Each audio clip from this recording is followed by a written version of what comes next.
Welcome back to The Road to Tropico 7, Episode 3, and this time we are talking about you. Well, technically not really you, because you are not as important as El-Presidente, but El-Presidente is your alter ego in the Tropico series and is literally the dude who's on every cover.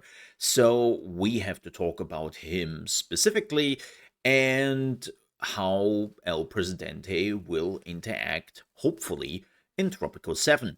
Because if you're looking back to the previous Tropico games, El-Presidente has changed, even though he is a timeless being which can literally live hundreds and hundreds of years. There are different gameplay interactions depending on the Tropico you are playing. And if we are looking specifically at Tropico 5 and Tropico 6, they are super different, right? Like when you were looking at Tropico 5, this was the first game which didn't just introduce El-Presidente, it introduced the whole El-Presidente crime family where you could create multiple, well, El-Presidentes. And they would all have their stats. There would also be like mini events where you could make decisions, and they would help you to govern your Banana Republic. The thing with all of this was, though, before you are now thinking, oh man, is this turning in some Crusader Kings or something like that? No, no, no, no, no.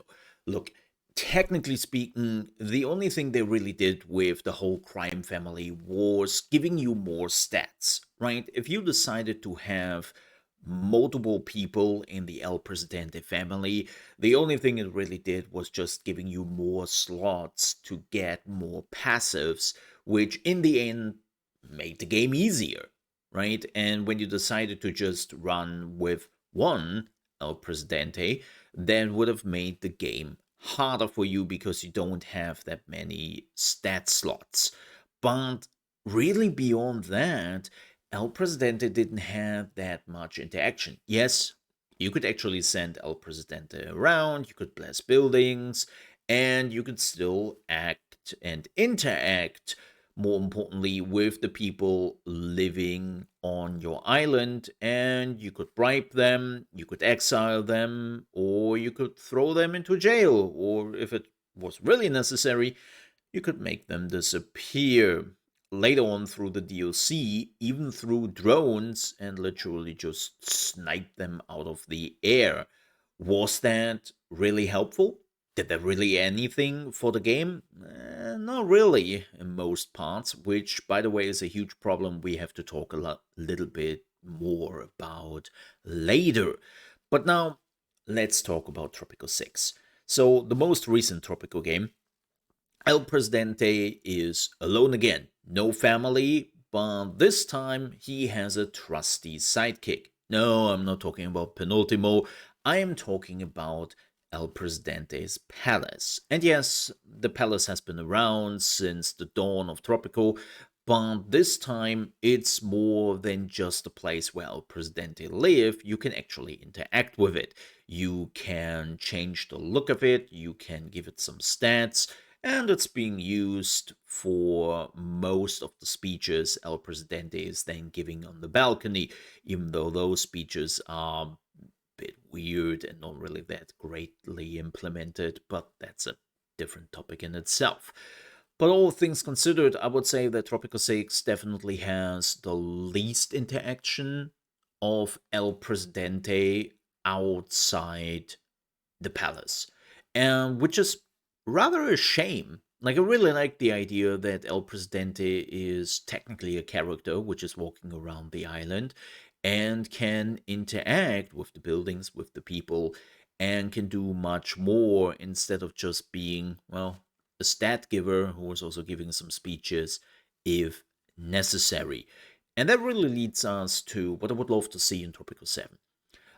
You don't have to bring back the crime family.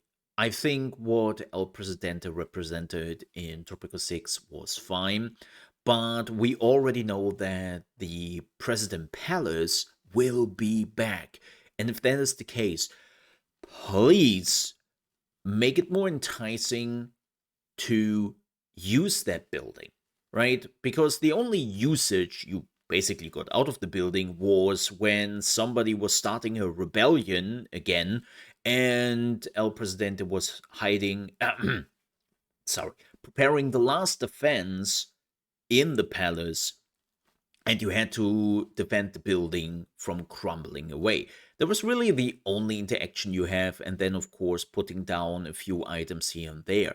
Like, if you were really bringing back the President Palace, like, go crazy on it. Let it have, like, tons of stats you can integrate. Let it maybe even level up. Let it get better, or let it get debuffs, depending on the decisions you have made with El Presidente. Like, you don't even need El Presidente too much as your stat giver and technically the main character. You could do that with the palace, right? Because let's be real here, when the palace falls, so does El Presidente. Maybe it's an eldritch being which is controlling El Presidente at this point. Who knows? But I think the idea of having the presidential palace to be a little bit more important is a cool thing. I should definitely follow through and give us more option to really work with that. But speaking of options, I also want to see El Presidente out there. I would love to see El Presidente walking through Tropico, of course, with some protection, right? And interacting with people, and interacting with the buildings, interacting with just the masses which are on the street, giving them buffs and debuffs depending on the decisions you made. But that also means if you decide that El Presidente is walking around, then there is a risk, right? That he gets hurt. Maybe he gets even killed, and that will be the end of the game. I don't know if that would be too drastic, but it definitely sounds more interesting instead of a dude who is mostly just being a shut in, but also running the country and has never really interactions with the population. Now, speaking about interactions, what I would also love to see is, and I know this has been around in the Tropical Games for quite some time, that you can bribe them, exile them, or even drastically kill them. But it never really did much in the previous Tropical Games. Like, yeah, sure, you had a political rival, right? And you could kill the political rival or exile the political rival or whatever, and it would literally do nothing because it would be immediately replaced by a random NPC you have never heard before, and then that random NPC would be as important as the previous one. So the whole idea of, yeah, I can kill somebody or I can put them into prison or something like that didn't really do anything in the previous games. And they felt always so weird. The only thing it did was pissing off even more people, right? So I was never really using the feature because the payoff was not there. Don't get me wrong. I understand if you want to be like a dictator and you are killing people in the streets, you are throwing them into prison, you exile your political opponents, people will not be happy about that. And that is completely fine. But on the other side, where's the payoff for you? Because you would expect something to go completely dictator ape shit, right? Like getting more power, getting more money, something like that. But in the previous Tropical Games, that wasn't really the case. Like, you could literally just throw people into prisons because you could. It's kind of fun, but did you gain anything from it besides of angry people? No, really. And that was always a shame, I thought. So I would love to see that actually now have some repercussions, right? Like, let there be something I'm gaining from it and not just a very important political figure being killed through an accident, of course, and then just being replaced by a completely rando guy, and then that rando guy is as popular as the previous person, right? So I would definitely love to see something happening there. But my biggest point is really, you don't have to bring back the crime family. I think for what it was fun in 5, but also not completely thought out. But I want to see that El-Presidente is a much more important person in your game and not just a shut-in their palace.